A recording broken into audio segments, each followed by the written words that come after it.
Hi, everybody. I'm back again, but unfortunately, the issue has not been resolved.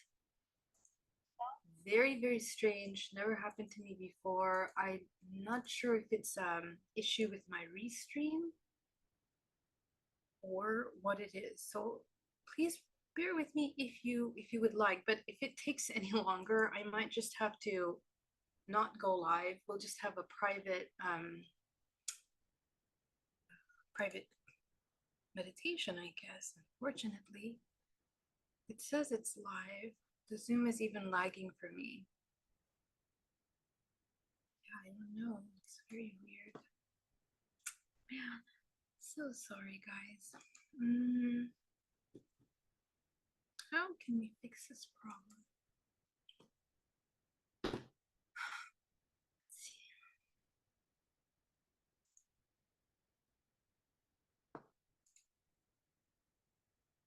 I'm so happy to see all of you here. You can always upload the recording. Yes, but we did notify everyone. I know. That's gonna have to be what we're gonna have to do, is upload it later. It's unfortunate. But maybe that's how it has to be today. It's very strange. Confirm your speaking language. Oh, somebody asked for translations. Yes, I can do that. Captions. Yes.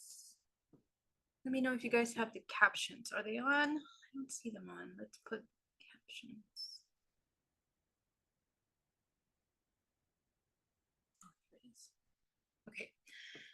Unable to live stream. Okay, let's just start all of this all over again. Let me just start all over again. Maybe I did something wrong. Okay, let's see. Live stream RPM. Yes. Should we reset this? Okay, let me reset this.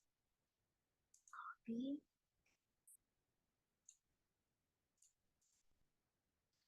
Copy the stream key. Sometimes these little technical things can be very complicated.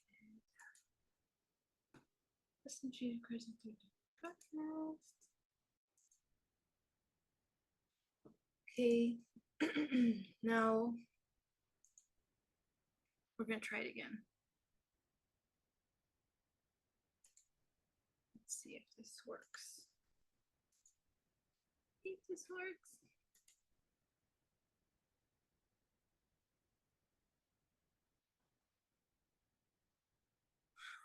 Let's see if that works. Thank you for your patience, guys. I know it's a lot to wait. I cannot control these technical problems. Okay.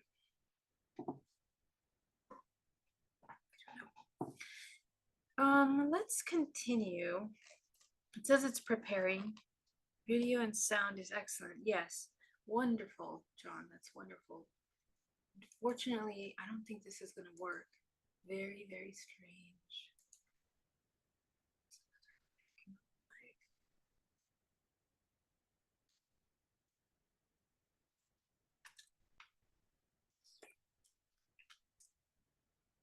StreamYard. I did have StreamYard. Maybe I can try StreamYard. Hold on. StreamYard.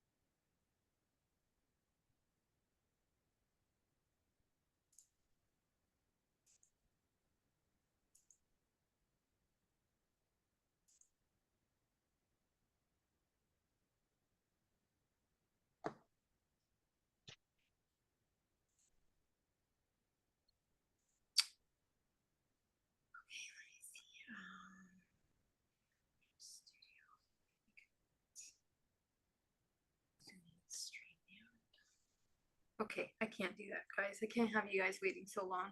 Yeah, it's just not working. All right, no worries. We just can't go live today. It's just not working. Um, okay, we are going to do something different. Guys, thank you for your patience. Let's just continue because we do have a very exciting topic today and it's super important. Okay, so we're going to talk about how the root chakra is really the core and the foundation of your ability. Oh, well, guess what? I'm live now. Okay. Exactly at 1:30. That is so strange. Hi, everybody. Okay. All right. So we're live on YouTube. Let me make the video. 1 second. Oh, very strange. Okay, got it. Go to my YouTube studio. Maybe there's a time.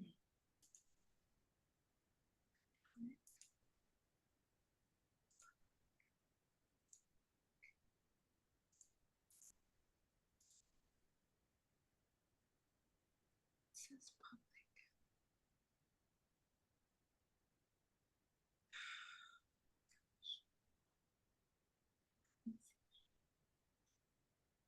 Hi, everybody. Please bear with me. We're having really interesting technical issues. If you're on YouTube,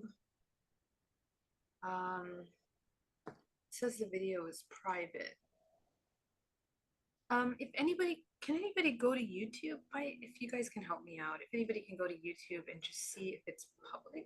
Oh, it is public. Okay. Okay, great.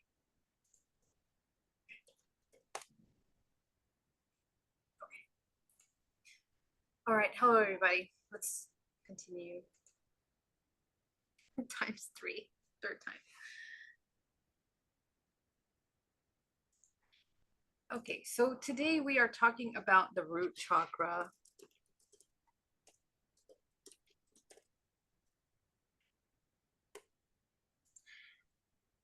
The root chakra is really at the core of your manifestation. There are two main energy centers that the body is distributing the largest hold of creative energy.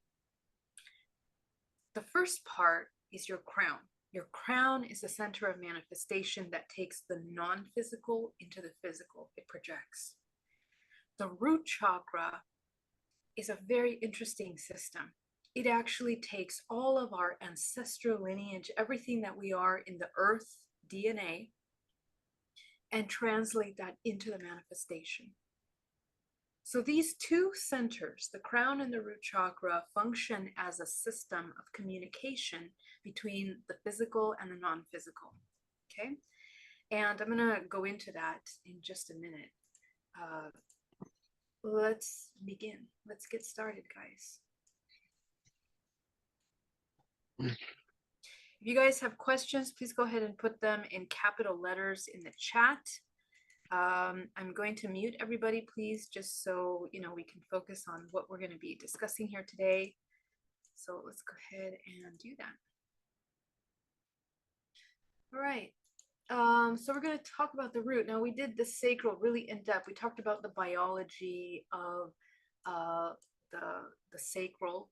So let's talk about the root. When we're discussing the root, we are talking about the most primordial life force in the body. Okay. And when the root chakra is harmonized, it's where all of our creative potential, your primordial life force. Now we talked about the three dantians, the upper, the middle, and the lower.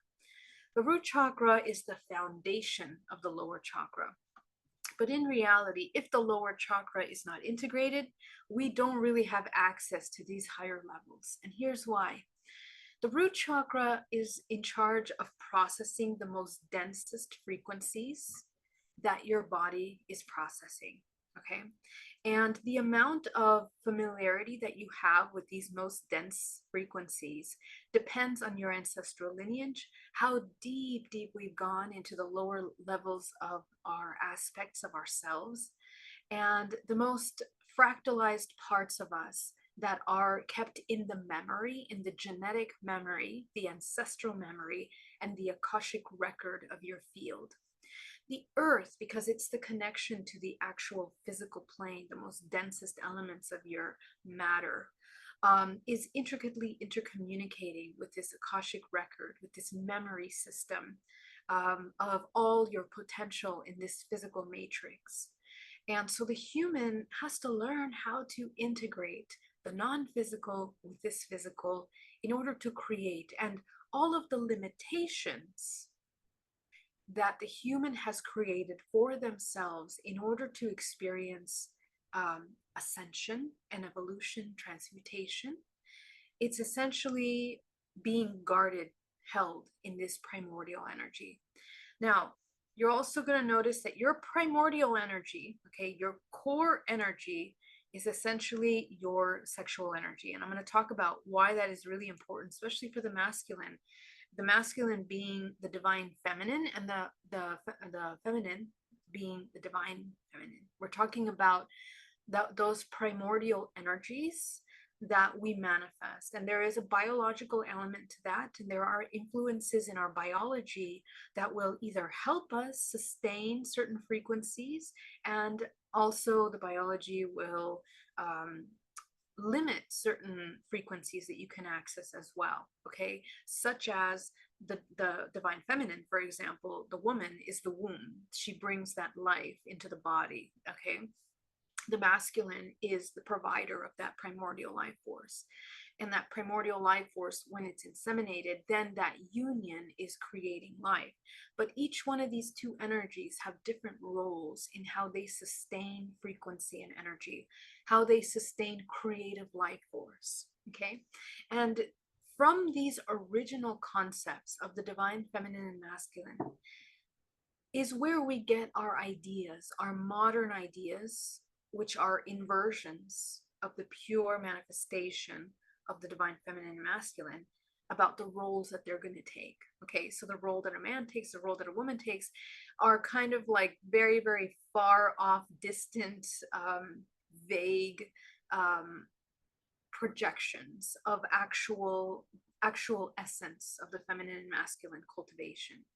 And we have to kind of parse through that information that's kind of been brought into us through indoctrination, you know, through these systems that have inverted the natural laws of co-creation in order to control. You know, there's a lot of systems of control. And when the human goes dormant, it forgets these elements. When the human disconnects from nature, we forget what the divine feminine looks like, the role of the divine feminine and the role of the divine masculine. But the more we connect back with nature, the more that we begin to remember and recognize those roles. Okay, so that being said, this entire concept of the root is going to be very important for understanding. I also had a question from several people that were asking me, what do we do in order to clear and manifest monetary abundance? Well, these chakras that I'm talking about are actually, if you understand how to manage the energy in these centers, you can tap into abundance, to creation, because this is an exchange energy, and we talked about that in the sacral chakra. But if your root is fractalized, if you are not grounded, if you are not in the physical body integrated, you can't really even access a clear intention behind what you're putting in for your exchange, okay? Because money is exchange energy, sexual energy, it's creative life force. And everything that we're giving and receiving is part of these dynamics of life force, and you just have to learn how to use them. So the root chakra, let's talk about the root chakra. When the root chakra is harmonized, it's grounded, it's embodied. And this means that we're not just floating up here, as I mentioned many times in the classes. You know, we're oftentimes outside of the body. We're actually afraid to be inside the body because some of us have gone through tremendous amount of trauma where it's very difficult. Oh, excuse me. It's very difficult to feel our emotions. We are afraid of feeling emotions. Okay. So this is something that we have to become aware of and help ourselves. Yeah. So, stability. Okay, what does it mean to be stable?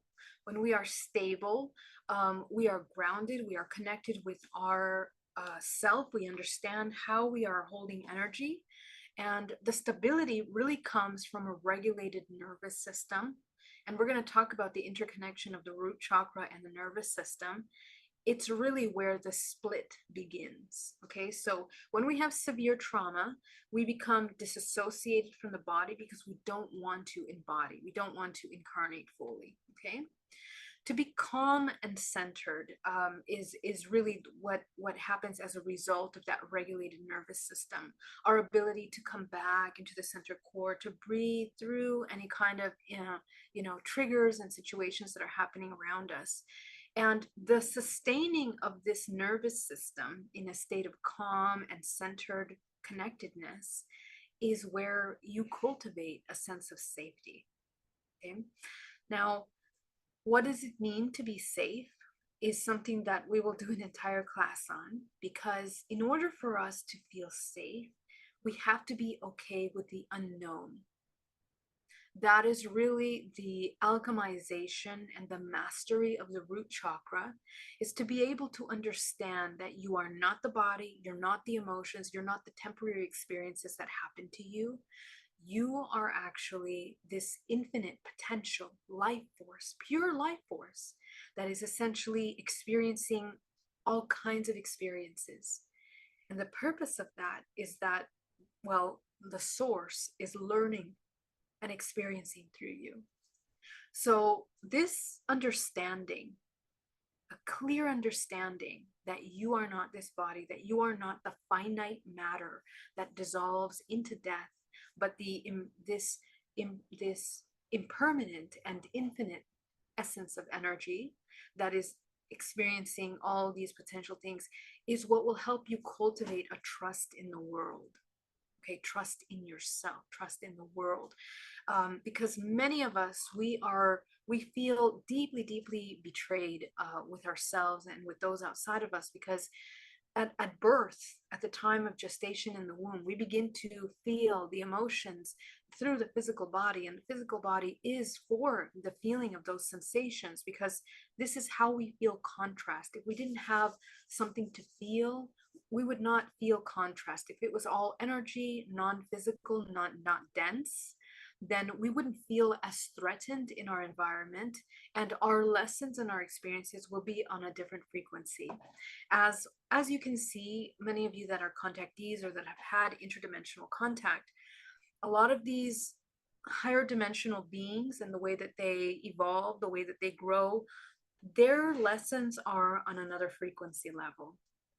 Okay, because they're more interdimensional, because they're less physical, their abilities to create life, their abilities to manifest are different. It's usually more instantaneous, which means that there's a lot more responsibility behind what they're thinking, feeling, sensing, knowing, and acting on. Okay, so that is a really huge thing. And the beauty about the human experience is that when the human begins to cultivate this trust, it creates this incredibly powerful network, bioelectrical network of manifestation. And literally, we can merge and create an entire universe, which is another human, a soul that is a vortex that is interconnected with other vortices, multiverses, really. That is the incredible potential of the human. But how we are creating that, if we continue to create suffering and inherit suffering, and then programs of contraction and disconnect, we are bridging and building those suppressions back into the human race. Okay, so the root chakra and the clarity around the root chakra, and what you're doing with this primordial creative energy, is at the crux of the journey of the human in its cultivation into its most majestic state of manifestation. An underactive chakra is fearful and anxious. Okay, so we fear everything around us. We fear ourselves. We fear our power. We fear death, which is one of the most paralyzing subconscious programs that the human has. And the fear of death, you might not realize how potent the fear of death actually is in your life. And I invite you in meditation, when you begin to uncover a lot of the things that make you angry and a lot of the things that make you fearful, if you sit with those two emotions, what you'll find is that it's all based in survival, which is essentially your ability to understand if this scenario is going to end up in death or not. And you might not realize that you fear death in the kind of fears that you have. For example, your fear might be that you lose your job. Well, subconsciously, the fear is that if you lose your job, you won't be able to pay the bills, you won't be able to sustain your family, be on the street, and essentially death. In the same of fearful of not finding, a partner, for example, in life. You fear not being loved, you fear being abandoned, you fear being lonely, and essentially, subconsciously, you fear that we will die alone without any support and die. Okay. So and then the other element of the fear of death is that we fear suffering. Okay, we fear that we will not have any control over the physical element of ourselves in the ability to transcend pain and suffering. And that is part of the human illusion, the matrix illusion. The idea that we cannot transcend pain is part of matrix programming, because actually the physical body has all of the biochemical, bioelectrical markers to be able to transcend pain and heal itself and regenerate itself. But the paralysis of those abilities are in the root chakra, because there's a split.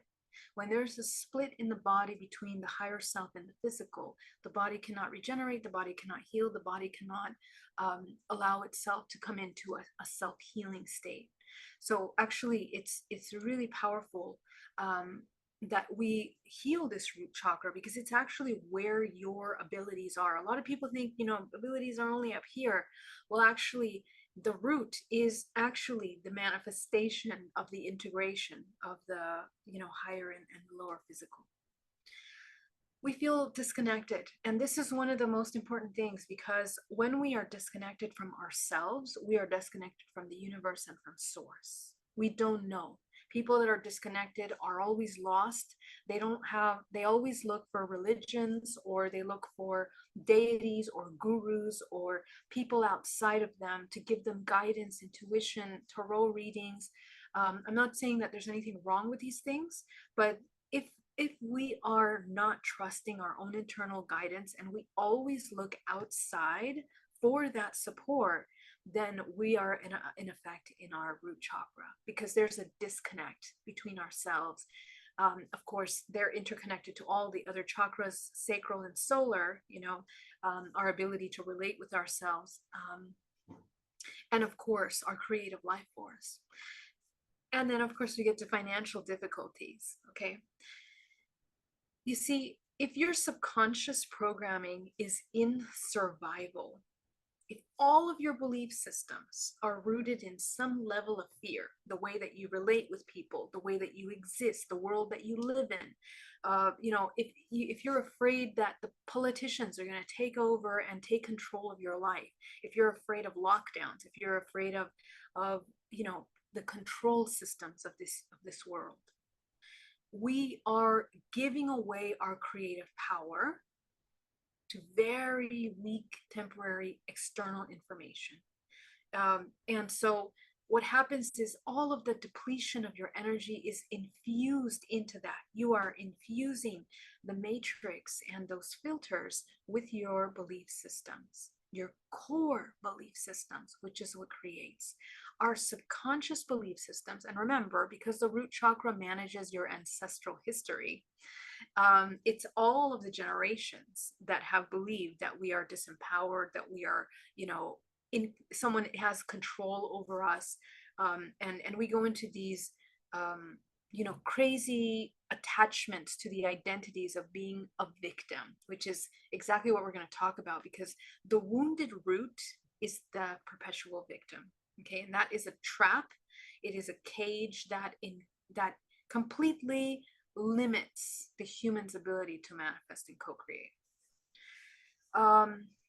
Underweight, well, we'll talk about that, but essentially the concept is that when a human is depleting all of their energy because they live in fear, the human is so disconnected from their body that they cannot nourish themselves. They cannot feed this body, and bring health and vitality and the management of your life force, because we are fed and nourished in many different ways, but the first and most important way that the human is nourished is through life force. Your ability to manage life force energy, in which we exist in an abundant ocean of life force.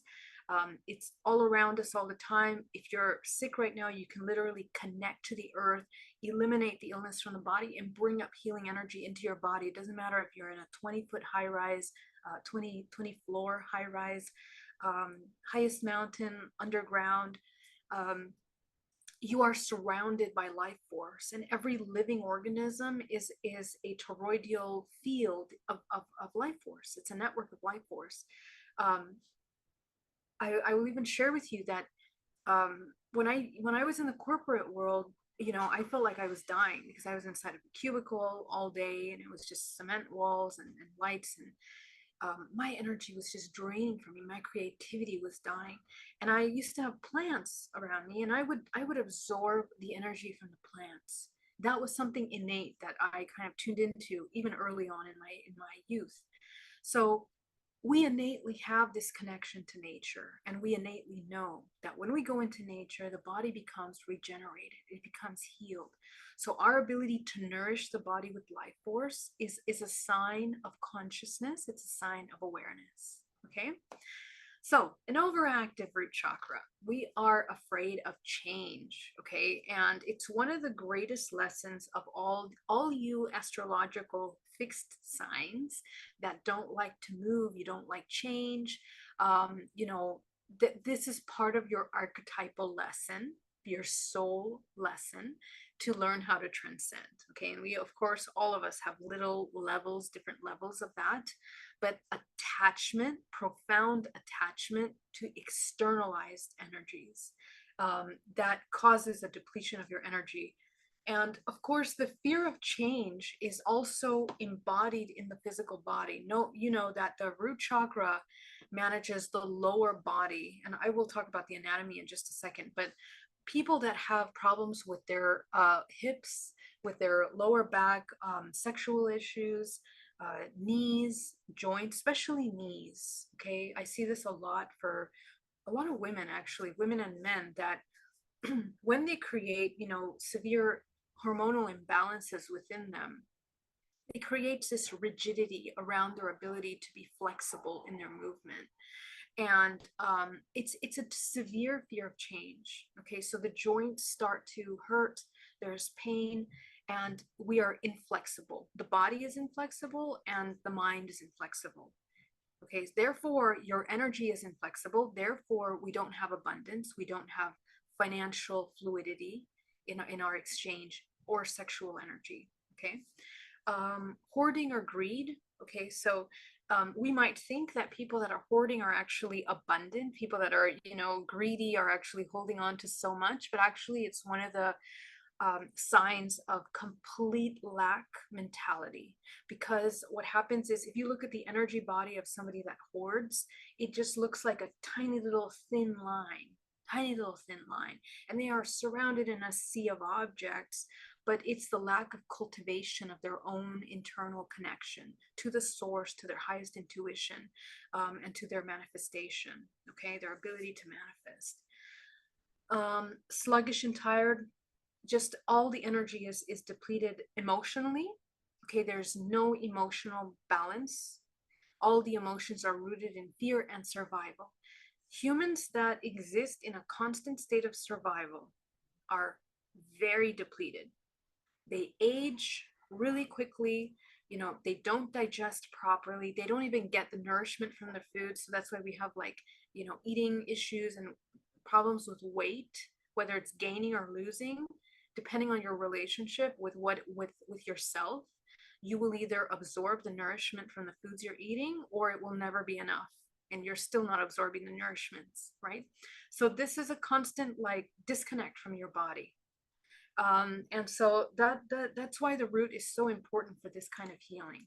Okay, so let's talk about this really quickly.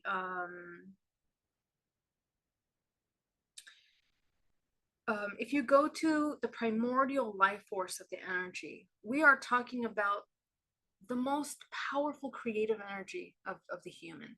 Okay, and the way that we hold this information within the root chakra is through our DNA. It manages the DNA of humans.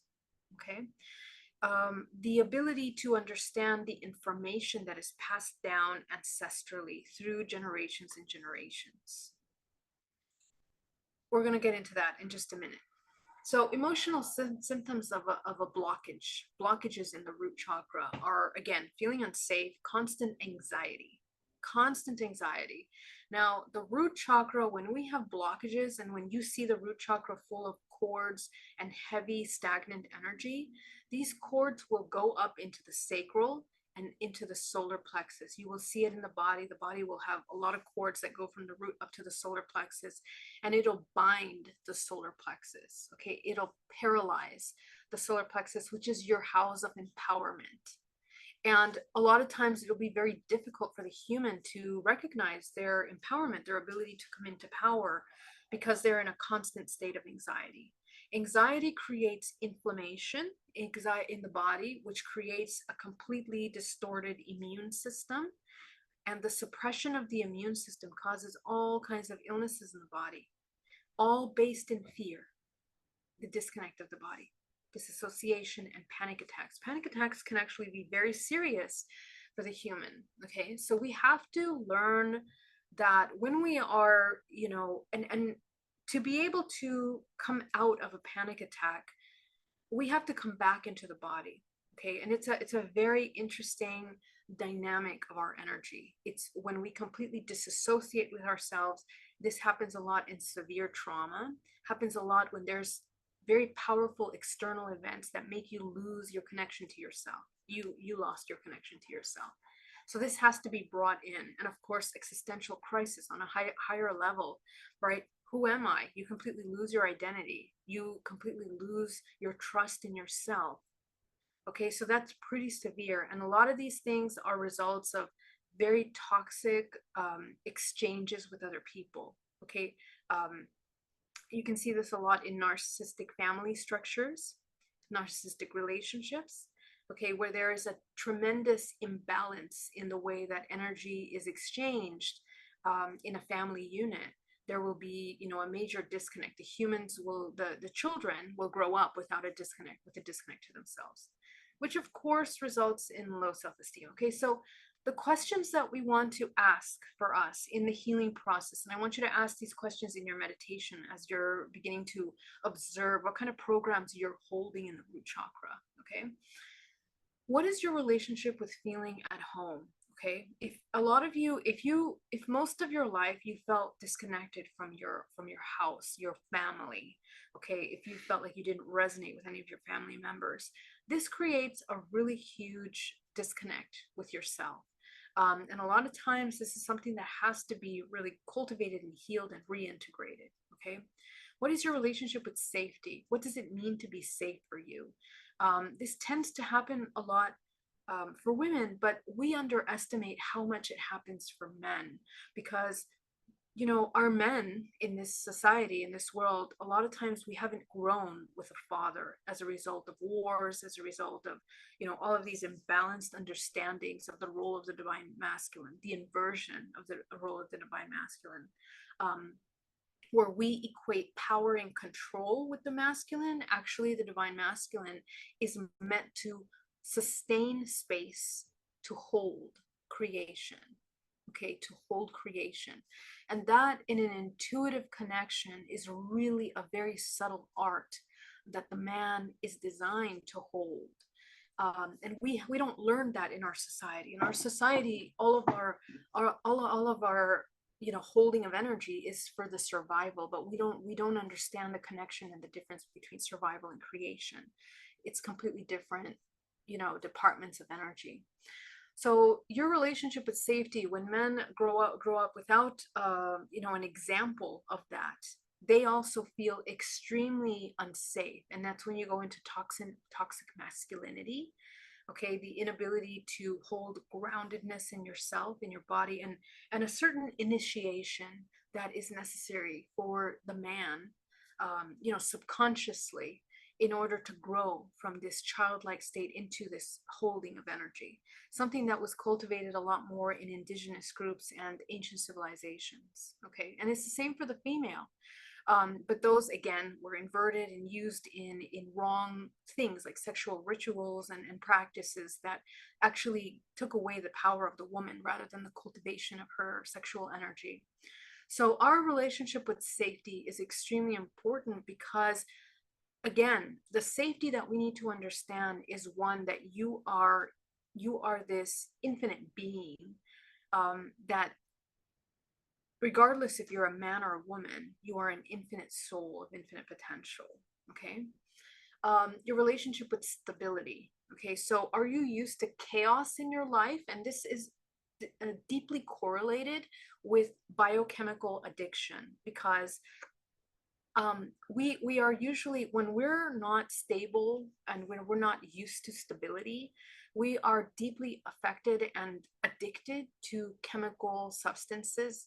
And we look for addictions, whether it's alcohol, drugs, whatever, or we ourselves are addicted to drama and our own trauma. We are just completely addicted to that. Okay. So we want problems. We need problems in order to feel alive. We need problems in order to feel useful. We need problems in order to feel safe. Okay. These are the inversions of our understanding of safety and stability. What is your relationship with being in your body? If you don't want to be in your body, you don't like your body, you hate yourself, you reject yourself, you judge yourself, these are all the fractalization of the root chakra. Okay. And we're going to do our meditation today where we're going to start to reintegrate this root chakra. But essentially, the more that we integrate the root chakra, the more you bring yourself into the body. And again, the root is where the split happens. The divine essence separate in order to experience separation. Okay. So to conquer and to master the energies of the root and the perception, the filter of your perception into this reality, we have to reunite that back into, this understanding. So family ancestral lineage, as I mentioned, what are the programs that are running in your ancestral lineage? You have to know this. You have to take the time to deep dive into the programs that you're running in order to get clear about these programs. Okay. Grounded foundation. What is the foundation of your life? If the foundation of your life is, again, rooted in things that are material and external, then you have a very weak foundation. Okay. If you begin to alchemize the physical matrix to the connection to the source, now you start to create a very strong foundation. Okay. Your lineages, again, what is going down in the history of your lineage is more suffering and trauma passed down through the generations, or is it about the cultivation of your higher faculties, intuition? Is it more about connecting with the divine? Okay. And then, of course, your connection to the lower body. And people underestimate how important this is, because we're not just talking about grounding. We are talking about grounding, but the other part is that a lot of you don't even know what your ankle is doing right now. Okay. That is a lack of awareness. In the schools of learning how to cultivate awareness, we connect with the entire body as a whole. And you won't understand how important it is to connect to your ankle, for example, because every single part of your body is processing information in different ways. And we are a multisensory, multidimensional organism of navigation. Okay, so this is where we are kind of working with this energy. And the disconnect to your lower body is the disconnect to an entire part of your universe. Okay. Your relationship with fear, of course, does it run your life? Where is it in your life? How much of your personality, how much of your behaviors, the way that you hold your energy, the way that you contract your body, the way that you speak to people, the way that you hold space energetically, how much of that is rooted in fear and how much is it rooted in empowerment? Okay, body language speaks a million words. Okay, so it's helping us understand the way we feel about ourselves and the way we feel about others. The core programs of separation from source, the idea that we are not a creator, that we are a victim of our environment. And of course, the relationship with your ego, okay? Because the ego is the identity. It is the one that is experiencing the separation. And the concept of the annihilation of the ego, that's not what we're trying to do. We're not trying, you cannot annihilate the ego. The ego is the one that processes the physical environment, okay, through separation understanding, through the experience of being more of a dense physical matter. Okay, so we have to heal the relationship with the ego and integrate that, be that, navigate through this separation from the higher perspective. Abandonment and loneliness, that there's tremendous amount of fear around abandonment. We are afraid of being abandoned and we are afraid of loneliness and disconnect. So these core belief systems are ones that we have to heal. And I see it a lot in men, a lot in men. There's a lot of deep rooted subconscious belief systems of abandonment from the mother, abandonment from the father, because in our society, we don't hold space for each member of our family. We actually just, we say, okay, well, they're old enough. Old age has nothing to do with the maturing of a soul that understands its environment. And as a society, we don't spend time educating ourselves about this environment and what it takes to navigate it, because it's a multidimensional system of co-creation, and we spend very little in that awareness. So victim identity, anytime that you begin to feel completely victimized by your environment, victimized by yourself, victimized by others, this is the depletion of your life force. And victimization actually is in charge for creating such a depletion of life force in your primordial energy. So we cannot create, and we don't believe that we can create. We believe we have no choice, that we're trapped. So all people that are operating in this mindset that, the government has absolute power over us, or, there's no way out and there's no way to control the things that are happening around us, or even, ET beings or interdimensional beings have any kind of level of control over you, that is completely not true. Nobody can access your energetic space without your permission.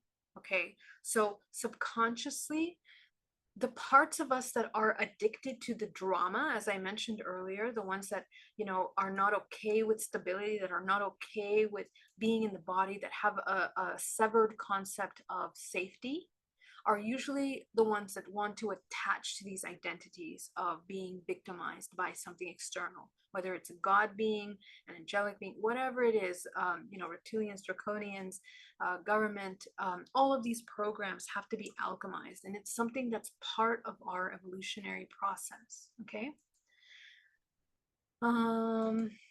Let me actually come here, because let's talk about biologically what happens when the root chakra is blocked, okay? What happens essentially is that we completely block our understanding of free will, and the blocking of free will, because we feel trapped and we give our power away, is actually one of the most important elements of humans' ascension. If you don't believe that you have free will, or that you cannot access free will, you will feel disempowered, and your ability to manifest will completely deplete from your body.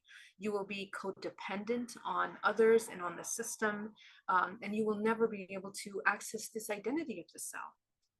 So we need to understand that free will is the absolute most important part of humanity, even though we exist in a very interdependent system in which, our free will is occurring in layers. We are a product of many master systems in which, the way that we have free will is only accessed when we access the 0 point. Okay. Otherwise, we are repeating. We are repeating patterns, ancestral patterns, systematic patterns, matrix patterns, and there is no essence. Your essence has no voice. Your essence has no energy for creation. So that has to be animated by the unification of your mind, body, and soul. You have to link those. The greatest fear and the product of this kind of blocked free will is that you feel that you have no freedom. And this is a very, very, very unfortunate state to exist in. It's a state of depression. It's a state of paralysis. Okay. And the body literally will manifest that paralysis as an illness, as, problems with your joints, with your bones, with your body, in a way that the body starts to get hard, and a lot of back pain issues, all kinds of problems in the body are a result of this. And we talked about fear of death. The primary element in the physical body that begins to emerge is a fear of annihilation of the ego. And this is actually one of the most interesting initiations for humanity, when they begin to integrate or alchemize the fear of the annihilation of the ego. This is where we start to understand and expand our perception, in that we're not just a physical body, or we're not an identity or a personality. We're actually this infinite potential. And that's something that takes maturity and courage to embody. It's not just an idea that we can just simply adopt, because in your body, through the nervous system, you have to regulate your nervous system in order to not be triggered by the things that are occurring external to you. So that is something that is cultivated in the body through the nervous system. Okay. Let's talk about the archetypes of the root chakra, the densest form of separation, which is grounded in the material world and the most dense of matter. The archetypes is the victim and the mother. Okay, the pure creation energy. Okay, the ability to nourish, to take care of life, sensitivity, harmony, balance, and vigilance. These core energies of being able to feel safe in vulnerability, to be able to care for other life, not just self-serving. This is all here within the root chakra. If a root chakra is completely fractalized and broken and out of balance, usually this individual is running by service to self. This is where the reptilian brain operates. The reptilian brain has a direct connection to the root chakra, and I'll talk about that in just a minute. Okay, so we cannot experience harmony. Because harmony is our ability to understand ourselves as others. We are a reflection of each other. We are, these natural cosmic bodies. And the archetype of victim, being a victim, you are reliant on the external world. Oops. The external world is the one that is in charge of your power. Okay, we encompass states of helplessness, fear, and disempowerment. Those are all the archetypes of the root chakra. So take a look and see, how much do you embody that? How much do you play that out in your life, in your relationships, in your dynamics? How much of that turns into manipulation in your relationships? Okay, so let's talk about the root chakra, which is directly connected with your reptilian brain, which is the center of survival. Okay, so all the primal parts of the human psyche, subconscious mind, that is accessing their survival mechanisms, your fight, flight, or freeze mechanisms, are here. And you will notice the connection between the sciatic nerve. Okay, it's very interesting. A lot of my clients that come to me with sciatic nerve problems, and I've even experienced it myself, as a result of these deep programs of being unsafe or being victimized by something, is completely embodied in the body in this way. Okay, so that is something that we have to completely alchemize. Of course, the lower parts of the body, which is the testicles for the men, the ovaries for the female. Okay, what's happening there? Okay, so all of those parts are affected because, again, it's your primordial energy. And what is inside your primordial energy?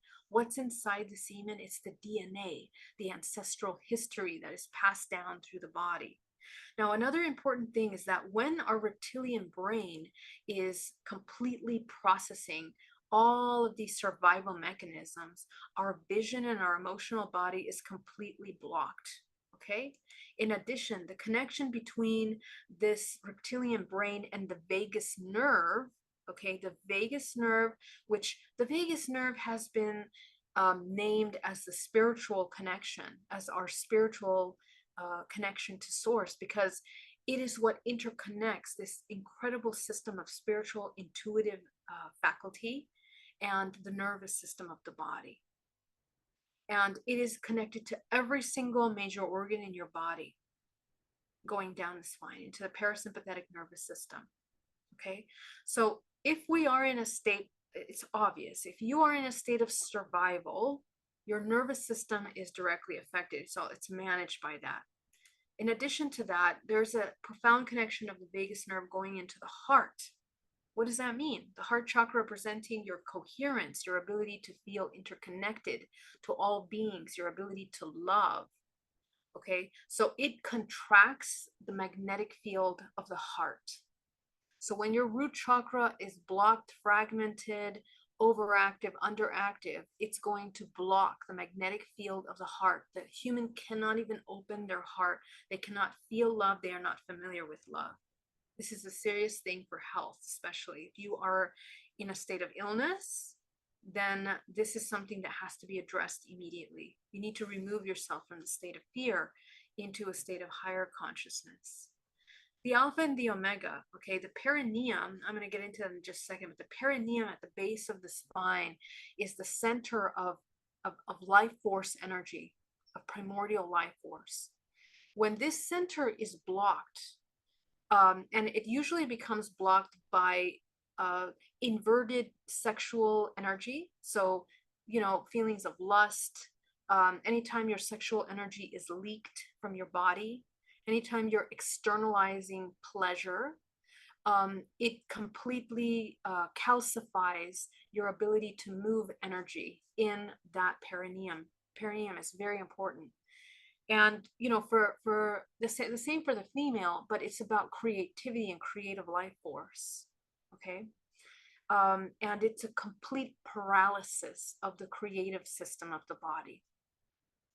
The connection between the perineum and the crown, as I mentioned earlier, you cannot anchor into the physical co-creation when the root chakra is completely blocked. It is an overactive reptilian brain that paralyzes the parasympathetic nervous system, the heart function, and the lower body connection. Okay? There's a disconnect between the merge of that. So look at the concepts of the different parts of the brain. This is such a beautiful image here to help us understand how the human is evolving in the axis of the parts of the brain which they are cultivating more within their everyday life, right? If you are constantly in states of resistance, which is what the root chakra is about, you resist everything. You resist new experiences. You resist yourself. You resist life. You resist creation. You resist fear, you resist pain, okay? You resist the feeling of pain. You want to avoid that pain. So that takes a lot of work, a lot of creative life force and blocking. So if you are operating from here, the root chakra, it's all about trust. You have a very low trust. You have low trust in yourself, trust in others. You're operating from the skeptical mind. The skepticism is important for us when combined with logic and higher logic. But if the skepticism is blocking your ability to access into a higher physical awareness, then you block yourself from your higher abilities. Okay. The higher brain, the higher mind that comes into be more of the experiencer, the one that wants to experience this infinite potential, now cultivates a higher trust, and the higher trust is with the self, nothing else. The trust is not externalized, it is projected into a trusting environment with others. But your trust is in yourself, first and foremost. That's how you cultivate trust. And from that trust, from that 0 point that is created by that trust, is the co-creation which emerges. Okay. So lower chakra consciousness is a very contracted energy. These emojis are just all over my screen.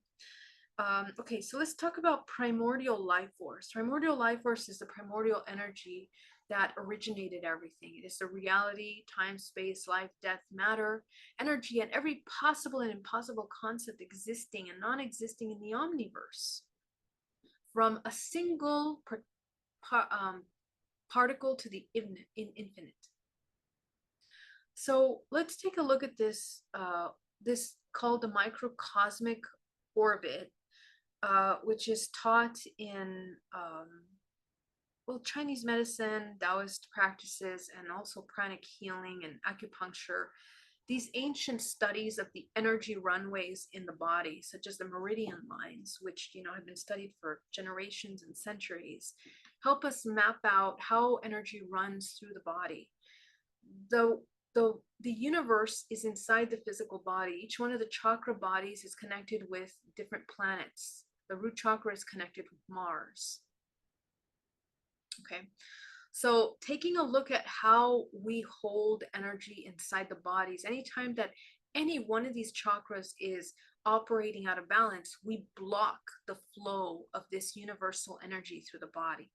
Earth life force, primordial life force. So as I mentioned, the perineum here at the base of the body, the base of the very, it's in between the anus and the front sexual organ. Okay, so that little part there is the doorway of your primordial energy grounding into this physical realm. Okay, so this part of the body is actually incredibly connected to the crown. It's one organism here, in the same way that the sexual organ is connected with the throat, in the same way that the emotional body connecting with the heart. Each one of these systems are interconnected, interrelated, intercommunicating constantly. Okay, so our ability to open the doorway of life, by the way, the Ming Men at the sacral chakra, which is the one that brings life into the system, is blocked. So the very first matter, the atom that was created, or atom, as they say, the first human on this planet, the first particle of matter that experienced separation from infinite potential, is something that anatomically we hold in our body. It is the first representation of being separate from the source. And our job, in order to alchemize and to master this system of creation in the root chakra, is to remember and reunify ourselves with a higher aspect of ourselves. Okay, very good. So what else do I want to talk about here? I'm going to pause for a moment and I'm going to go into questions. And then we're going to jump into our meditation. So let me just grab this and stop the share. Very good. I see some questions in the chat. Charles says, how do we know we are harmonized and balanced? Is there a certain percentage we are in? What if we are not, but we think we are? So yeah, that's a really good question, Charles. You know, how we hold harmony, it's really it's your ability to access peace in your body, okay, and how you can sustain peace. Peace is not just an emotion, feeling good. Peace is actually a state of consciousness and a state of being. Every single chakra is a different state of consciousness that the human has the potential of experiencing. Okay, that's why when we have one chakra more open than the other, our consciousness is either limited or it's expanded by the work in that system. So to understand harmony means that we are harmoniously exchanging from a peaceful perspective, that the events that we're doing, they do not trigger us in any way. The relationships are not triggering in any way. That our thoughts and our emotions are congruent and they have integrity. We are expressing that in integrity in our everyday lives. So to live out of peace, perhaps it's easier to explain the out of peace. The out of to exist out of peace is that everything is chaos. We are in a constant state of strain and struggle and disconnect from the self. And we understand that our peace emerges from the reconnection to your higher faculties and your higher vision. When we are constantly externalizing our power and looking external for guidance, for support, for clarity, for direction, this is the disconnect from the higher self. So there cannot be peace, because to depend on another in that manner, in such an important manner, we are completely rejecting the self. We are neglecting, we are abandoning this self. Okay. So that has to be cultivated. The cultivation by trusting your intuition every moment. Okay, so do you trust your intuition? Do you connect with your intuition? And when you connect to your intuition, do you go into a panic mode and then doubt and fear? Or do you go into a state of harmony, which means that you have an expansive heart? So let me put it this way. Bioelectrically, you have an expanded heart. Okay, to exist in a state of harmony and balanced state, you have a regulated nervous system, which means that you're not easily triggered by the things that are external to you. Doesn't mean that you're numbed out all the time. That's not what that means. It means that you are aware and you are consciously utilizing your free will. So that would be another point, is that to be harmonized in harmony and balance is to understand that you are operating from a place of free will. So you are making the choices from you from a higher perspective, which means that you are in harmony with yourself and you are in harmony with all things outside of you. I think our multidimensional bodies are too complex in order to try to look at things in percentages. Percentages is a very limiting thing, actually. Okay. Because remember that this existence is cyclical. And even when you get to the highest level, we're still experiencing cyclically, the things that need to be experienced for your evolution. And sometimes we are repeating ancestral programs at higher levels every lifetime. Okay. So let's say we had an ancient aspect of ourselves that betrayed themselves as a wizard in a past life. Okay, the next lifetime, they're a nun. Then they still don't trust themselves. They still don't trust themselves. Next lifetime, they're American Indian connected with the earth. They begin to kind of understand, but still don't trust themselves. Then they're born into this lifetime. Then they're put into all kinds of challenges in this lifetime in which they cannot access that higher self, that intuition. So if this individual begins to heal and integrate these parts of themselves, excuse me, into an ability to really access and trust those abilities, we are learning on higher octaves. And even when you embody a higher octave of yourself in a higher dimension, there's still an opportunity to be able to integrate these lessons in a very powerful way. I hope that answers the question. Yeah. How do we heal that root womb trauma of terror, loss, attachment, resistance? Also, how do we heal the interdimensional trauma during that birth? Can you please clarify what you mean by interdimensional trauma during that birth? Clarify that, but I will answer the first part for now. So how do we heal that root womb trauma of terror, loss, and attachment and resistance? Yeah, that's an amazing question. So you know, birth is a very traumatic experience in which we are pulled from that, you know, the womb, in which, you know, we've spent 9 months in the gestational phase, okay? And we are held and suspended in this, you know, liquid substance. And we are the amniotic fluid. We are completely,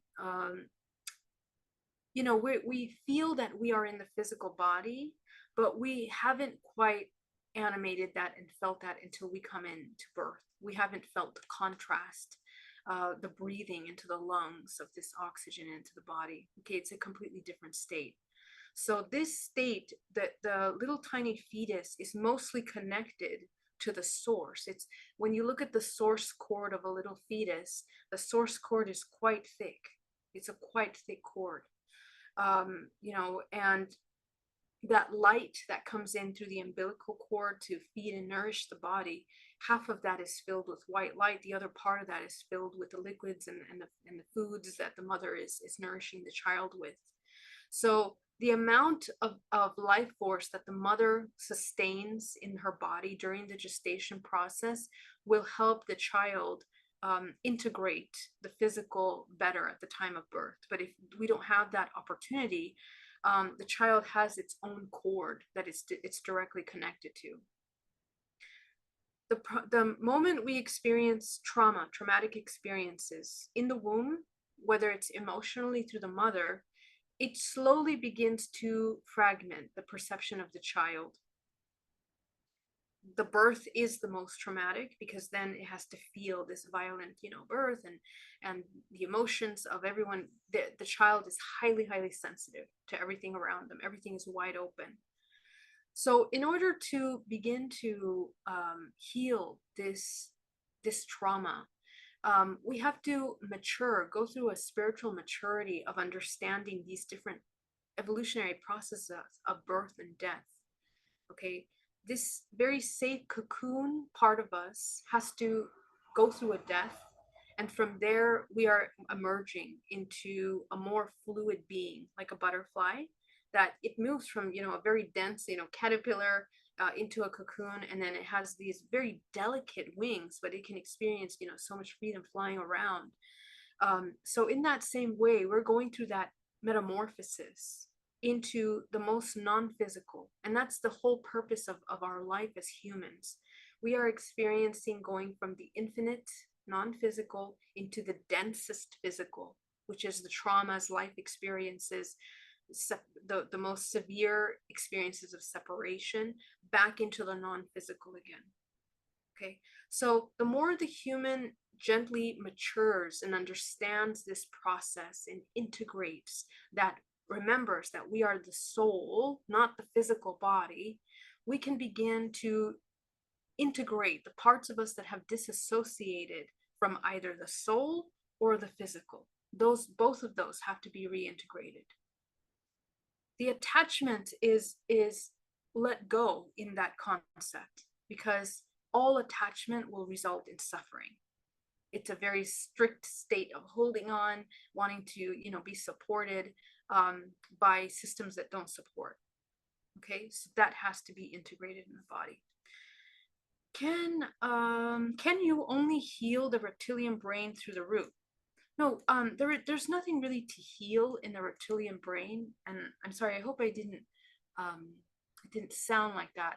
The reptilian brain is in charge of processing all of our survival mechanisms, which the human body needs. It's your fight, flight, or freeze. It tells you to, you know, react the way that you do when a lion comes to eat you, right? So, or you're going to get hit by a car, to move out of the way, right? That is natural, instinctual information that is available to your body bioelectrically, biochemically. So there's nothing to heal. We just have to integrate the processes of those functions to serve us. And the human that is learning how to control this body, because you cannot control anything but this organism. Mm-hmm. And it's through the organism that you project your experience. So if you learn how to integrate the emotional body, if you learn how to regulate the emotions by healing trauma, by moving out of these split concepts of yourself back into integration, the human can begin to utilize the reptilian brain for its highest service. Okay? And the highest mastery of the reptilian brain is to turn into the highest form of discernment that's grounded and rooted in the physical, and discernment that's highly cultivated by gray matter in the brain, high conductivity, pineal gland, that then allows you to navigate higher dimensional planes from a place of grounded integration. So that's the higher level of the reptilian brain, and it's absolutely necessary for that process. Okay, because all of these systems of the brain, as you can see, they're intercommunicating. Okay, so one has to use the other. All of them are intercommunicating. As I mentioned to you before, all of your senses, the sensory systems of your body are all participating in the process of this physical body.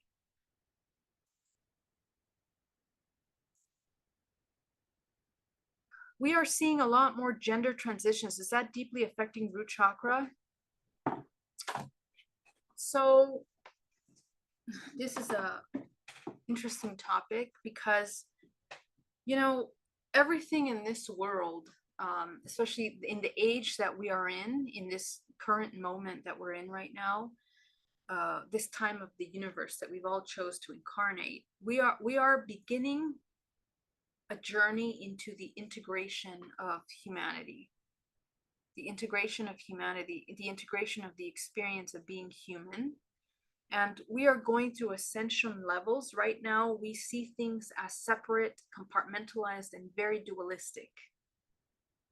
How that looks like for a human race that's learning unity consciousness is that gender is going to be confused, because we're a very immature human race in our understanding of our sexual energy. We're very immature in that, and it's because, you know, we've lost connection with ourselves, and our concepts of our sexual energy has been very inverted and manipulated. Okay, so we're learning what it means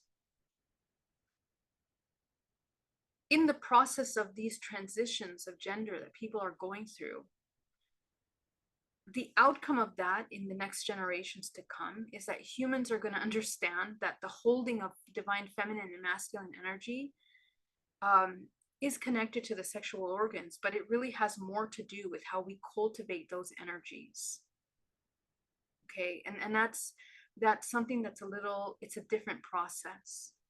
So we're kind of going through this growth spurt. It's like we're going through the teen years where we've entered puberty right now. The human race entered puberty. They're just getting to understand themselves and what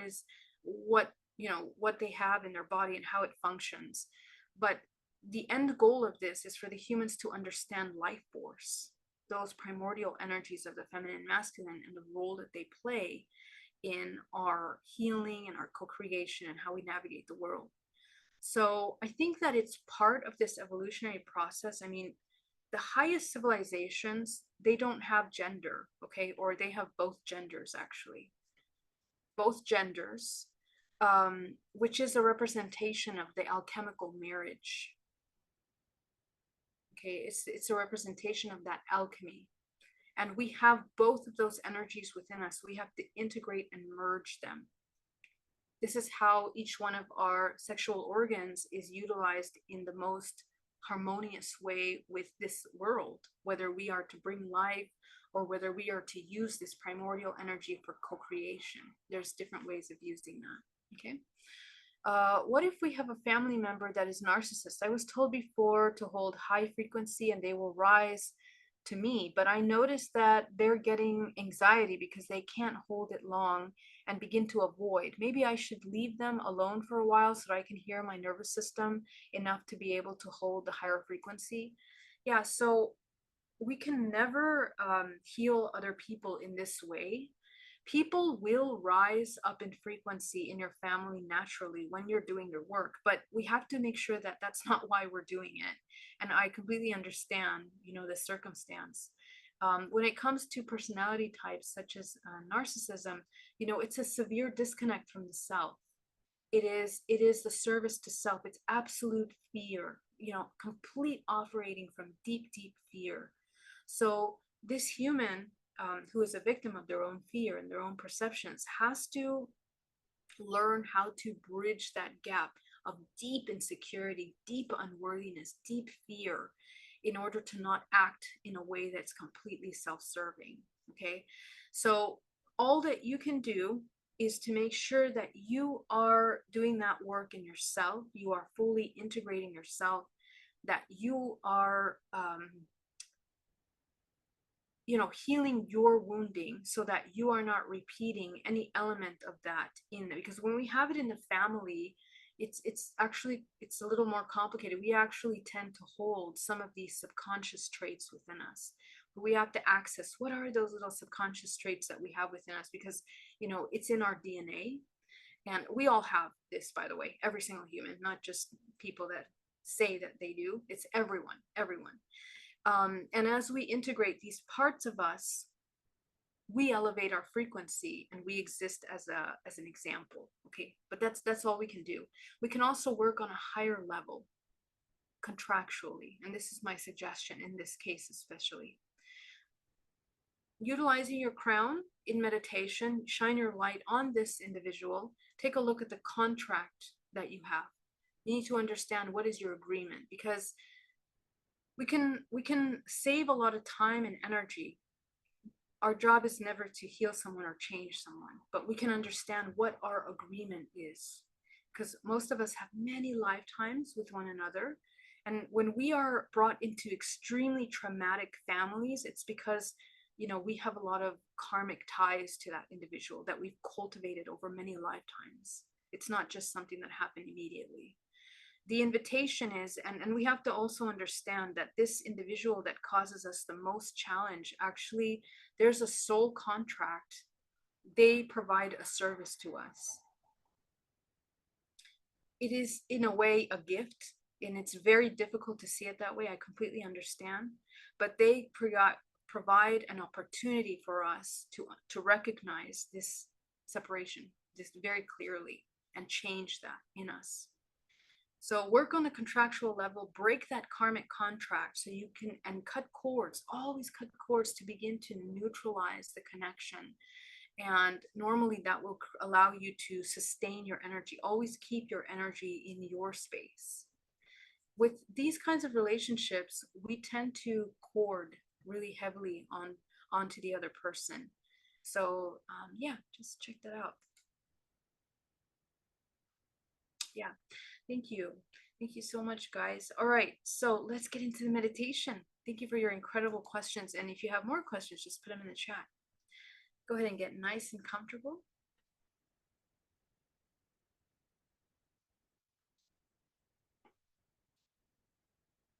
Breathing deeply.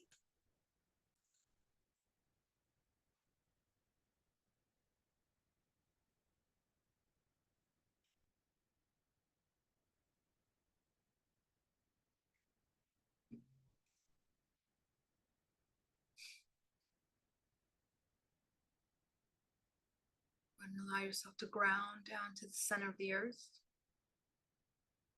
You're going to visualize a bodysuit of energy around your body.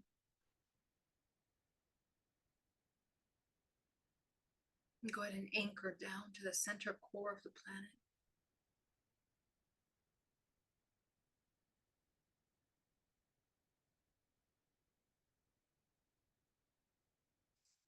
Bring your awareness fully to your body.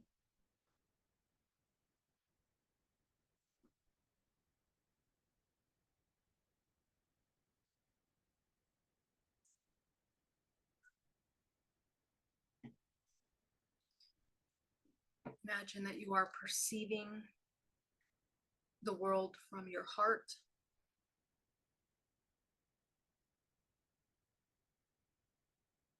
Just notice that state of consciousness. What does that feel like? What does that look like? From the state of your solar plexus.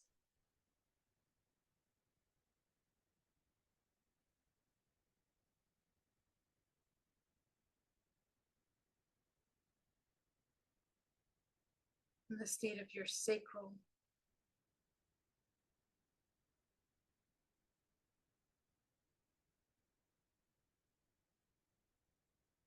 From the state of your solar. Down to your root.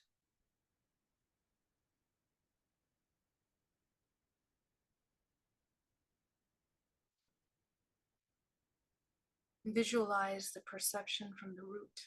What does that look like?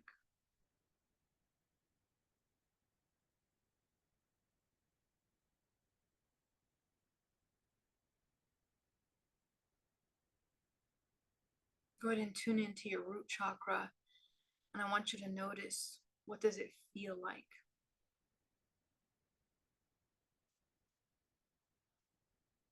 Remember that each one of the chakras is a sphere of your body.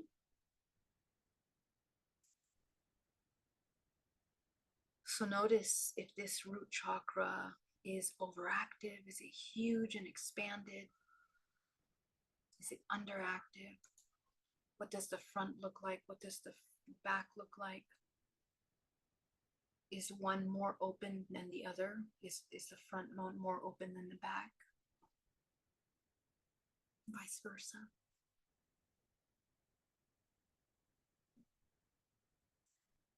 When you have trouble imagining a chakra, means that it's blocked.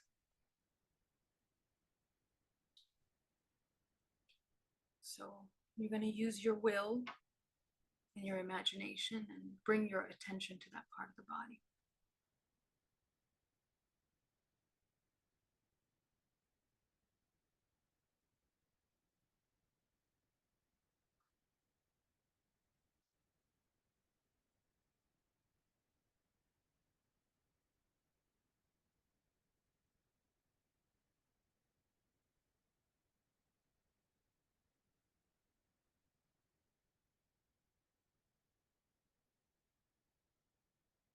Okay. It's good for you to understand what's happening with this sacral chakra, the root chakra. And we're going to go deeper. Go ahead and shrink the root chakra down to the size of a dime. Don't worry, by the end of this meditation, we will align it back into alignment.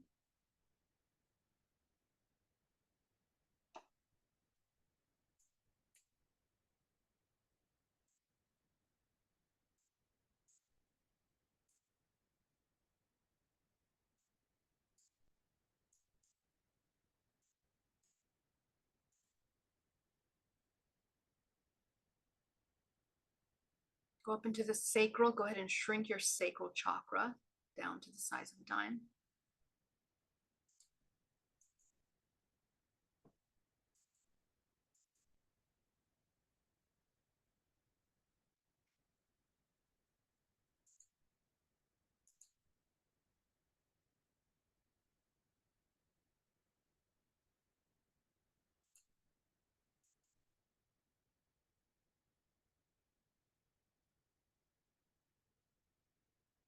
Go up into the solar chakra. Go ahead and shrink that chakra down to the size of a dime.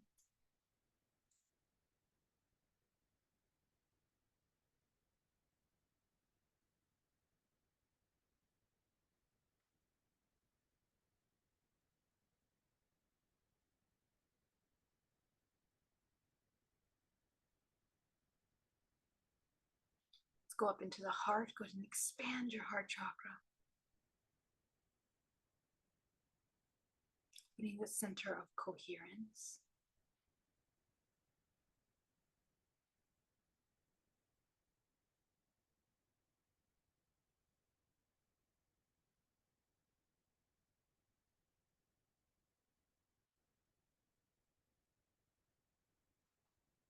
Let's go up into the throat. Go ahead and expand your throat.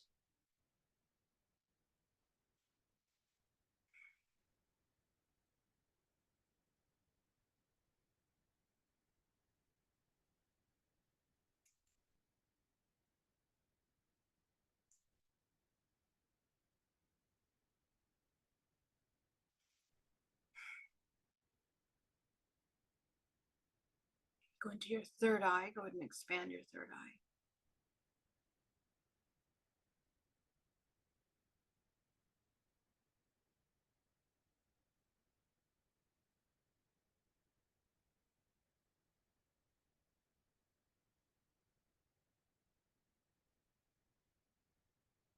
Let's go up into the crown. Go ahead and expand your crown. Fill it in with your creative color.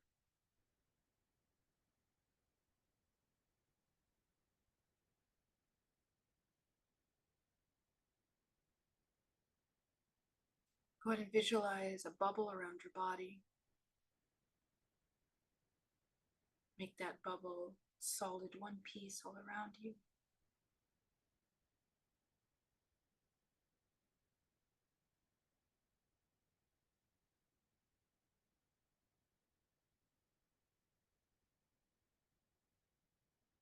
Repairing any holes and openings and tears that are in your field.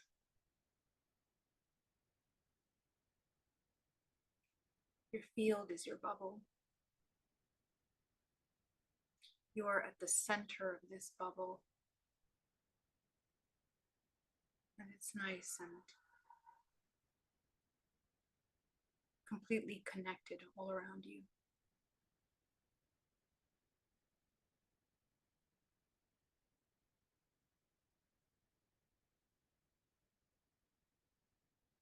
You are grounded, you are protected, you are aligned. We're going to go deeper. Go ahead and bring from the center of the earth a powerful wave of green life force that comes rushing up into the body. If you fall asleep in your meditation, you're going to use gold for this part. Gold energy.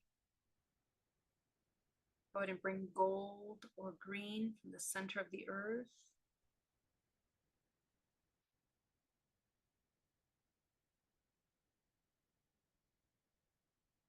Rotating at your center core.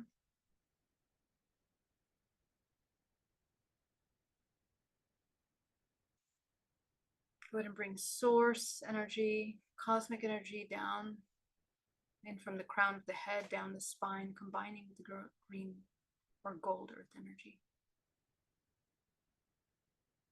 Move that energy at the center core like a vortex, cleaning up your field, cleaning up all the thoughts, the stagnant emotions, the fears, the anxieties, the sluggish energy, the stagnant energy, pain, suffering.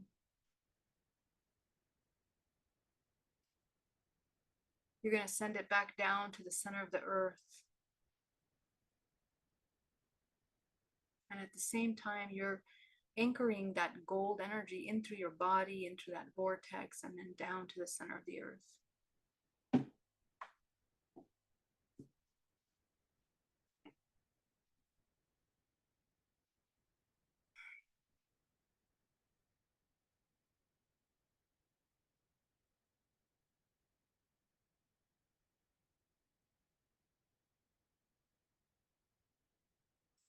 Take 80% of that energy from your center core up your spine, from the crown of the head, coating the outside of your bubble.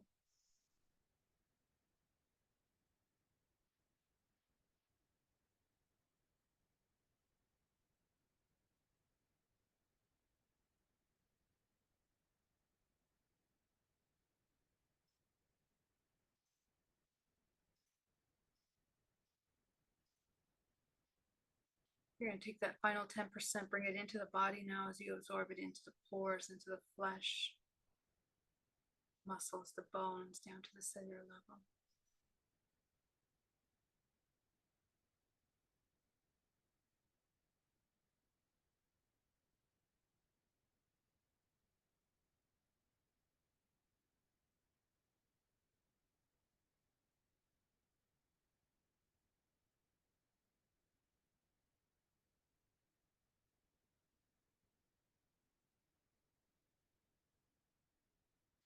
You're going to take that green and gold energy into the body now as you absorb into the pores, the flesh, the muscles, the bones, down to the cellular level.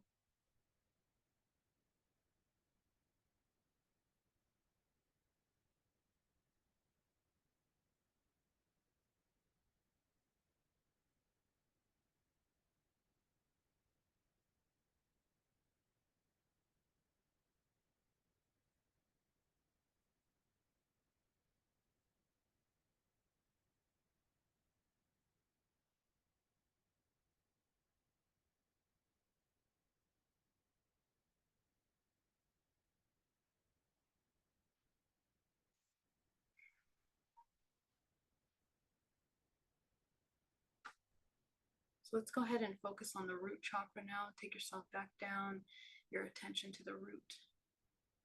And at the beginning of this meditation, you began to observe the imbalanced or balanced state of this chakra. Go ahead and connect with that chakra. I want you to be absolutely present with your root. And you'll notice that emotions will start coming up. Just go ahead and notice what emotion comes up, what emotion is there, whatever is most overactive and strongest, most recent, most present, that's what's going to come up.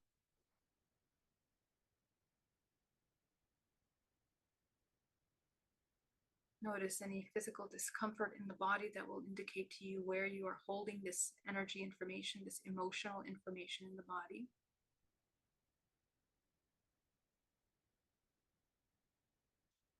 Be very mindful to observe the different layers of emotions that arise. It's not just one layer of emotion. There's many layers to these emotions. You're going to acknowledge each one of them.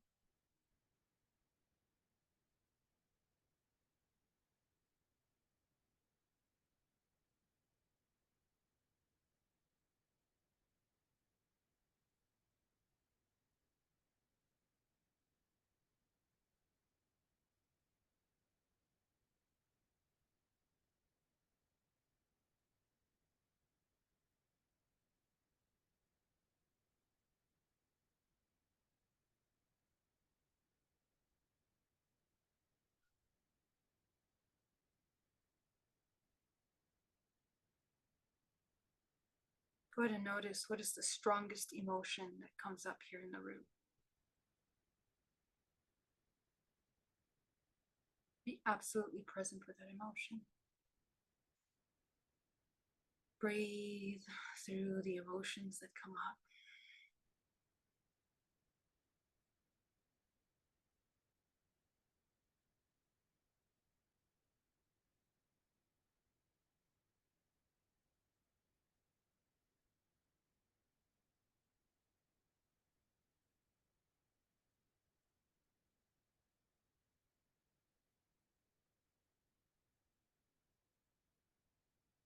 Notice if the front or the back of the body tends to be triggered by this emotion. And what you'll see is that a lot of memories will start coming up. I want you to maintain yourself grounded, maintain yourself with your first three chakras closed, top three chakras open, in order to have the most neutral possible observation of these events and memories that start to arise, emotions, insights, so that you can try to distill just the pure information from them. You're just going to gather the information that they are providing for you. We're not going to get stuck in the stories of what happened or the past, or re-traumatize yourself with these experiences and memories. Just observing in order to alchemize and release them.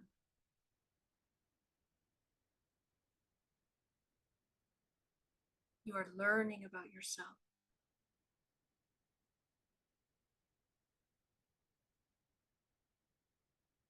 Go ahead and take the strongest of those emotions, and I want you to take yourself back to the very first time that you experienced this emotion.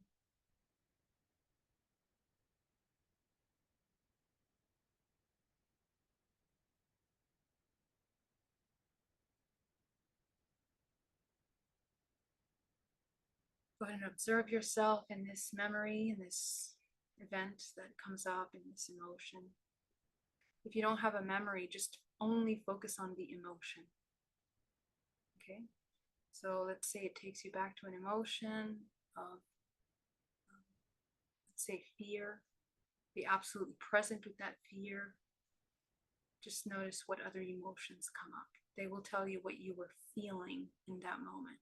That's all of this is recorded in your DNA. It's recorded epigenetically in the morphogenetic field. It's stored as bioelectrical markers in your body. So it's all available to you.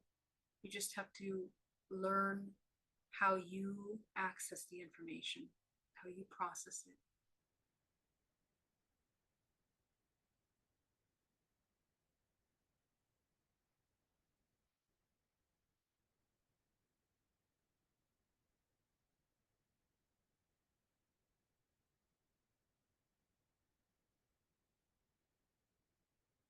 Just observe this event. I want you to focus on you. What did you feel in that moment? What emotions come up for you?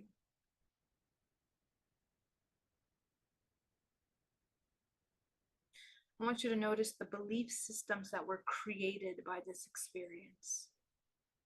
What beliefs did you create about yourself as a result of this emotional trigger?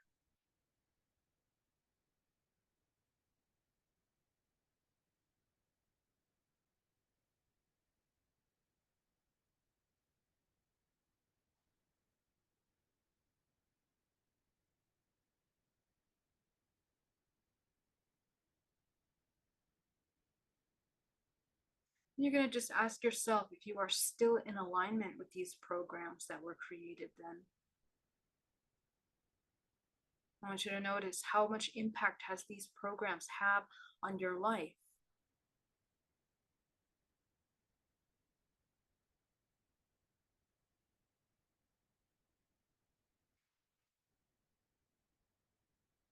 How have they participated in creating your personality, your career choice, partner choice, life choices, the way that you behave, present yourself to the world?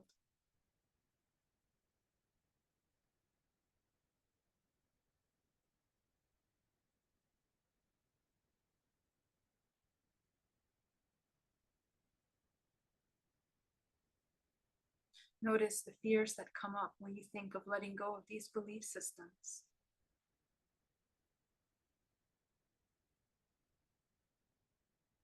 What would it look like if you were to change these belief systems for good? What would it require from you?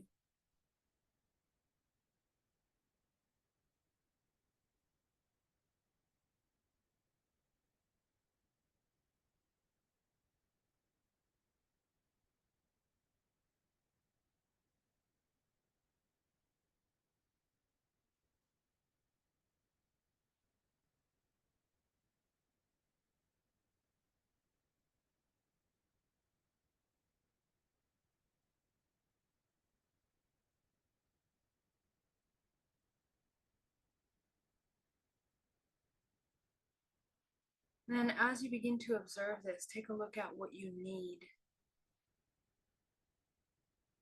What do you need from others, and what do you need from yourself?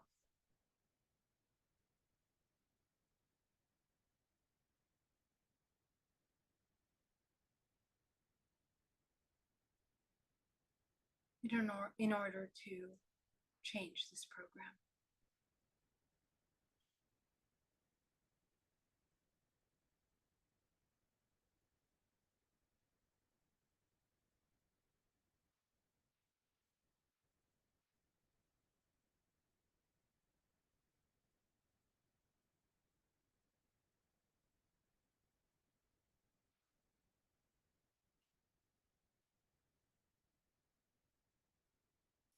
As you begin to identify what you need, begin to infuse yourself with this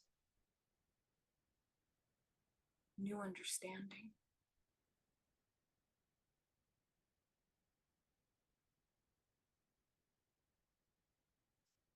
Begin to see how your body responds, how it reacts. Notice reservations that come up, fears that come up, doubts that come up. Breathe through them. Acknowledge every emotion that comes up. Don't ignore any single emotion, even if it seems insignificant, or if you have a program that emotion is shameful, not good, sinful, unacceptable, not conscious enough. That is where you bypass your truth. You bypass your growth. So acknowledge every single emotion that comes up. This process helps cultivate your nervous system. It also teaches you to regulate your nervous system, your emotional body. It also results in the cultivation of self-worth and eventually self-love. Your ability to see your shadows is one of the most liberating and the keys to your freedom and your ability to co-create.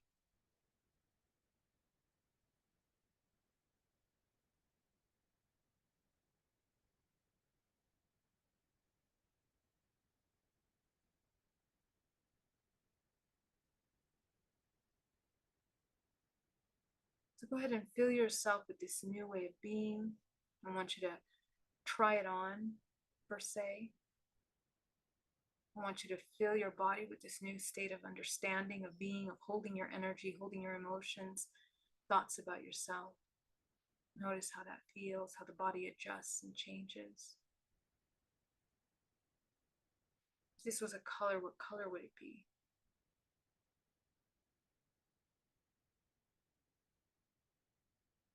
I want you to see all your little fractals of yourself from the womb until now that have replayed this toxic program from the root, and you're going to integrate those parts by filling them and acknowledging them with this new understanding.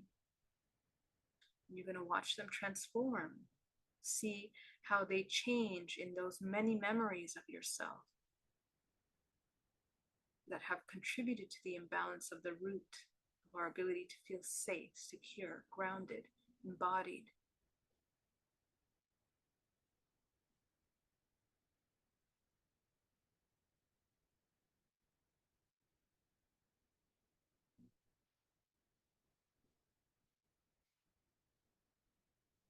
As you infuse them with this color of understanding, fill yourself with this color of understanding.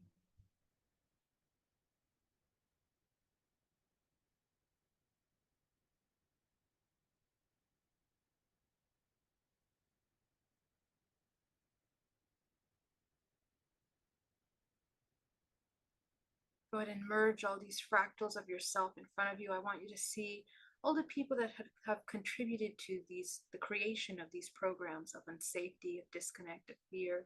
I want you to see them in front of you. Just observe, what do they need in order to no longer play out these dynamics? What do they need from themselves? Just want you to notice that we become them because we repeat the same programs in our life again and again towards ourselves. Okay, so we are not separate from any of these beings that we see in front of us, these family, friends, partners, colleagues, acquaintances.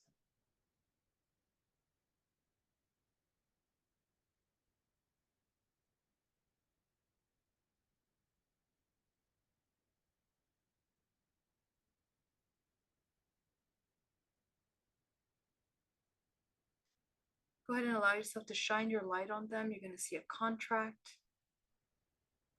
Go ahead and dissolve that contract completely. You're going to see a bundle of sticks. You're going to break those sticks. I want you to inhale deeply, taking back your life force.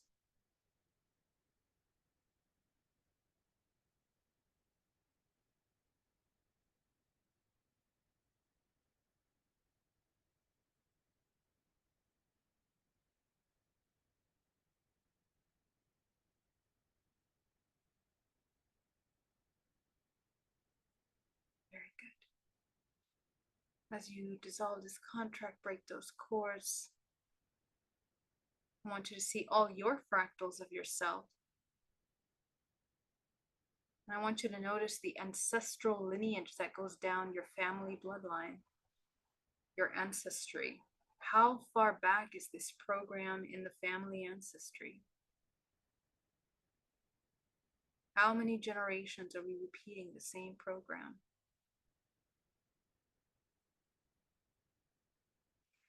How many generations do we feel like we don't have a home, like we're not safe, like we can't sustain stability, that we have to exist and live in fear and survival?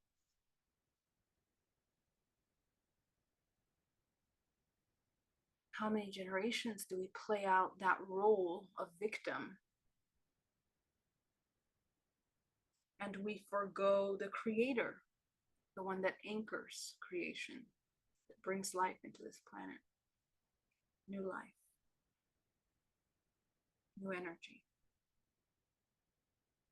How many of us feel that we cannot create energy or bring energy?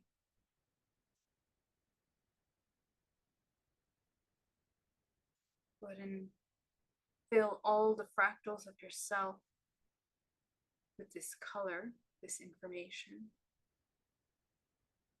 See how they transform.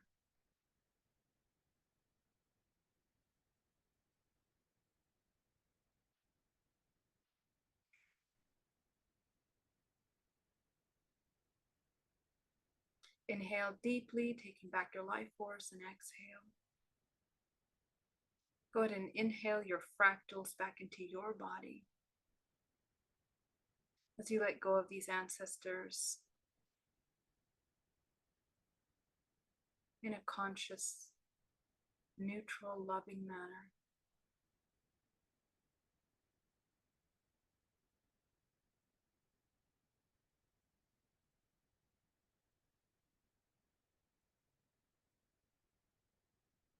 Very good. Go ahead and breathe deeply, integrating this part of you. We're going to start with the root chakra. Go ahead and open that root chakra back up. Wherever your blocks were in the chakra front and back, I want you to notice what is the blockage there. It's going to look like an image of something. It can be a picture, it can be an object, it could be an emotion, it could be a color, it could be a darkness, it could be heat, it could be cold. Just go ahead and tune into that. What is blocking your root chakra? And you're going to see it, that manifestation. Go ahead and allow yourself to see it clear.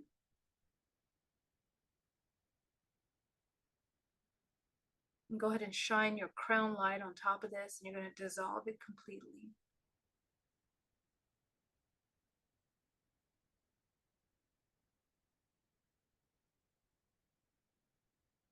As you dissolve it, some of you might get images, emotions, thoughts, memories.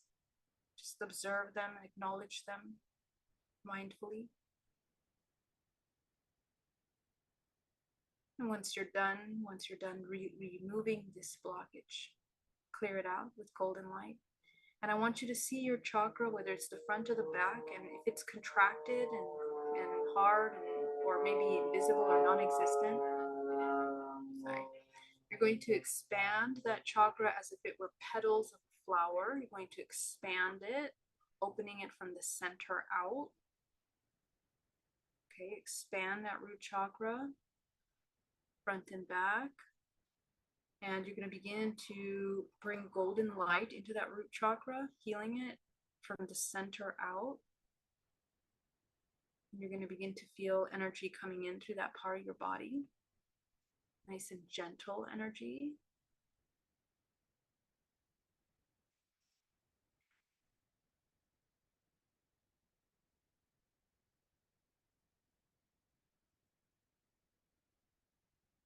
Okay, you're going to start feeling a rebalancing of your body. You'll also notice that your perception changes, your emotion changes. Okay, this is how powerful the chakras are. This is how we don't realize how much they influence our perception until you start clearing them. You're going to infuse that golden light into that root until it's crystalline. Whatever color you see down there, this clearing will activate a higher frequency, so you can just naturally see the color that emerges there without trying or to force any one color.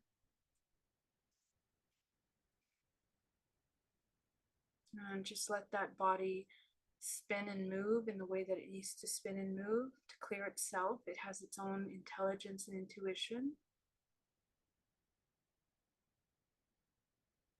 We're just going to get out of the way in as much neutral point as possible. Breathe.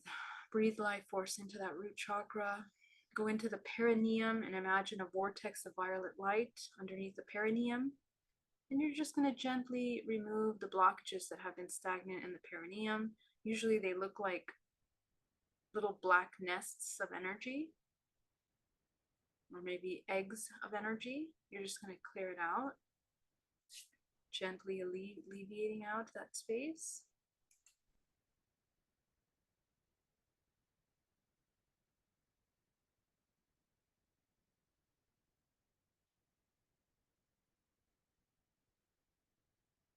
Okay.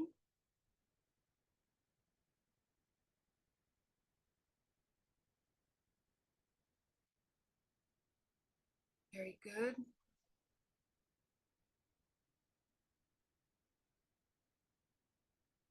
Okay, you're gonna start feeling kind of like a rush of energy to the body now because things are opening up.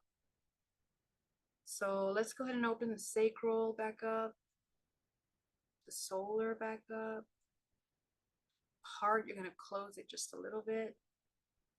The throat, you're gonna close it just a little bit. The third eye. You're gonna go up to your crown. Go ahead and see the colors that you see here in the crown, activating the crown.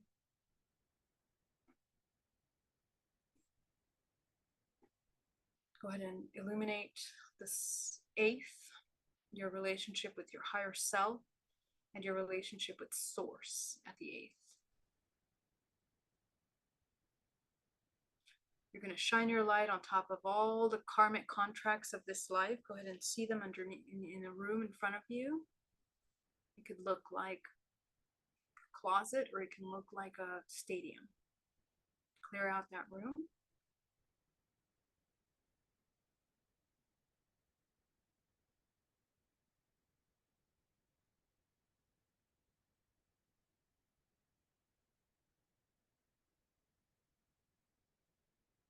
Expand your crown like a sphere around your whole body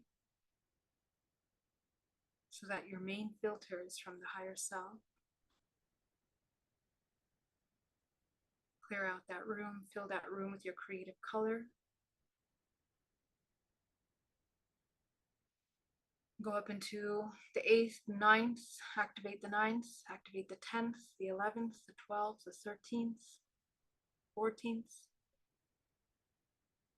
And above you is a powerful white light, a source. Go ahead and anchor that white light down into your body.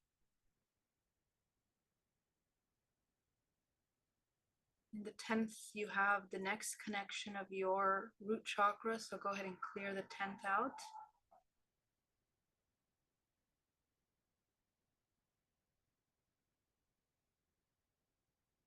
Very good. Go ahead and bring that white light down into your body, illuminating all the chakras, third eye, throat, heart, solar plexus, sacral, and root.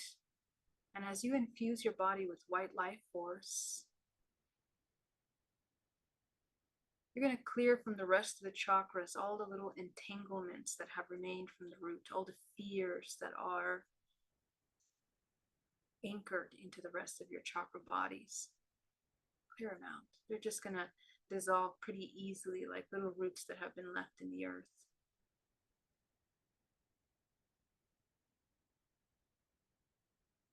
Notice very refreshing energy that goes outside of your field, around the perimeter of your arms and chest. Clearing space, going down into the body. You're going to anchor yourself down into the center of the earth.